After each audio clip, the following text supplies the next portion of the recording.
Bom dia, querido, graça e paz. Estamos aqui de novo para mais um episódio da série Abrindo os Olhos em Tempos de Crise. E nessa semana nós vamos falar um pouquinho sobre, nós já estamos falando sobre a nossa mente, o nosso entendimento de prosperidade. Nós estávamos lendo no capítulo anterior, na terceira carta de João, no capítulo 1, no versículo 2 ao 4, nós lemos no versículo 2 que falava de ser próspero, como é próspera a tua alma. E no versículo 3, continuando, nós vemos João falando que ficou alegre, pois fiquei sobremodo alegre pela vinda de irmãos e pelo testemunho da tua verdade, como tu andas na verdade. Não tenho maior alegria do que essa, a de ouvir que meus filhos andam na verdade. Sabe, queridos, eu desejo para você nesse dia que você esteja andando na verdade, ou seja, na palavra, naquilo que a palavra fala sobre nós. Nós temos que entender uma diferença entre as circunstâncias que nos cercam e elas não querem dizer que não sejam realidade, mas nós precisamos entender que nós temos uma verdade. Jesus é o caminho, a verdade e a vida. É Ele que nos leva ao Pai. E da mesma forma que nós entendemos que Ele é a verdade, quando nós pensamos sobre conhecereis a verdade e essa verdade nos libertará. Então, queridos, há um aspecto real das circunstâncias, mas há o aspecto da verdade, daquilo que a palavra diz sobre nós.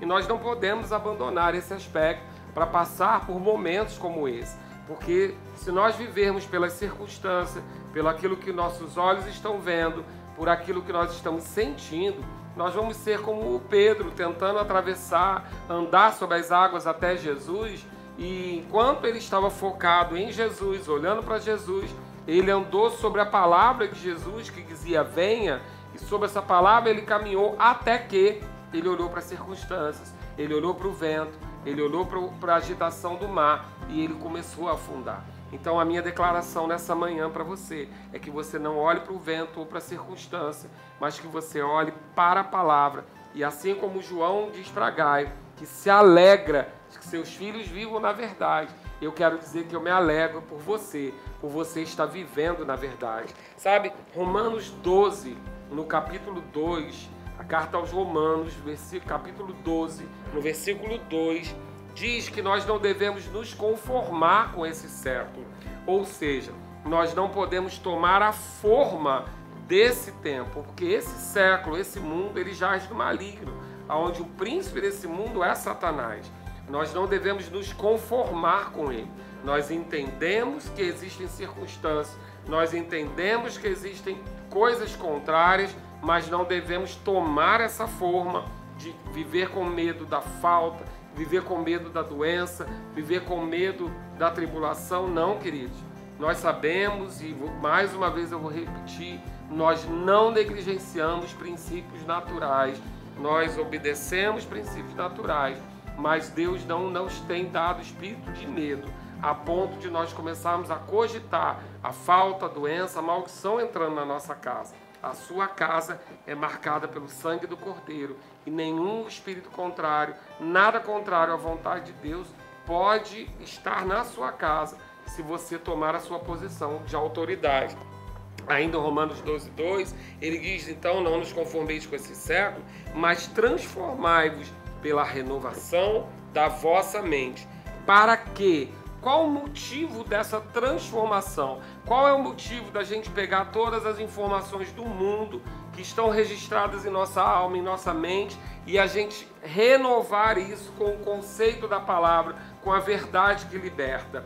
É porque ele diz que é para que experimentemos qual seja a boa, agradável e perfeita vontade de Deus.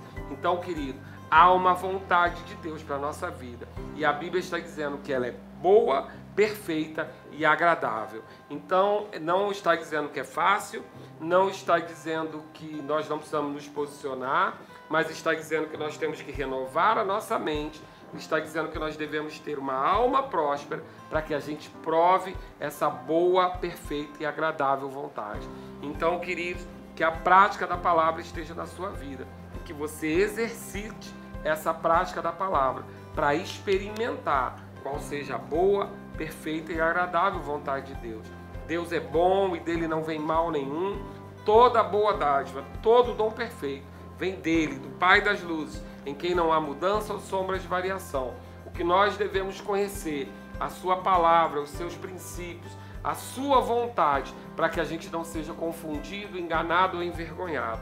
Existem circunstâncias, sim, mas existem princípios bíblicos que nos garantem que nós podemos passar por essa tempestade e sair do outro lado, aonde Deus disse que você ia chegar. Há um propósito para a sua vida e ele não será abandonado nem negligenciado. Ainda que venha contrário a você tempestade, ainda que venha contrário a você ondas contrárias, você vai se posicionar em Deus e na autoridade de Cristo Jesus e vai declarar: eu vou ter uma boa jornada, eu vou chegar do outro lado. Então, a minha oração nessa manhã para você é que você tenha a sua alma renovada, é que você não se conforme, não tome a forma desse século, mas que você seja formado pela opinião de Deus, pela palavra de Deus sobre a sua vida. Se localize na palavra, veja o que Deus diz sobre você e independente das circunstâncias, sobre essa palavra nós vamos andar. Pedro não andou sobre um caminho de pedras, Pedro não andou sobre uma fé cega, Pedro andou sobre uma palavra de Jesus. Jesus disse para ele: venha, e sobre essa palavra, sob a palavra, nós podemos caminhar, ainda que sobre as águas. Então, que a sua mente esteja renovada para que você tenha uma alma próspera e que essa prosperidade se manifeste em sua vida, independente das circunstâncias. Amém? Pai, obrigado, Senhor, porque mais um dia se inicia, onde nós vamos provar da tua graça, do teu favor, da tua benignidade, da tua bondade e do seu desejo de Pai, que os teus filhos sejam prósperos. Pai, obrigado, Senhor, porque o Senhor, a sua palavra diz que o Senhor se alegra com a prosperidade dos seus servos, quanto mais dos seus filhos, Pai. E nós sabemos, Pai, que ainda que venha tempestade, que ainda que venha vento contrário, nós vamos chegar a outra margem e vamos ter uma boa jornada, porque nós estamos contigo e o nosso foco está em Jesus. Em nome de Jesus. Amém. Tenha um bom dia na prática dessa verdade, lembrando que a sua alma é próspera e você é próspero, independente das circunstâncias. Amém? A gente se vê amanhã.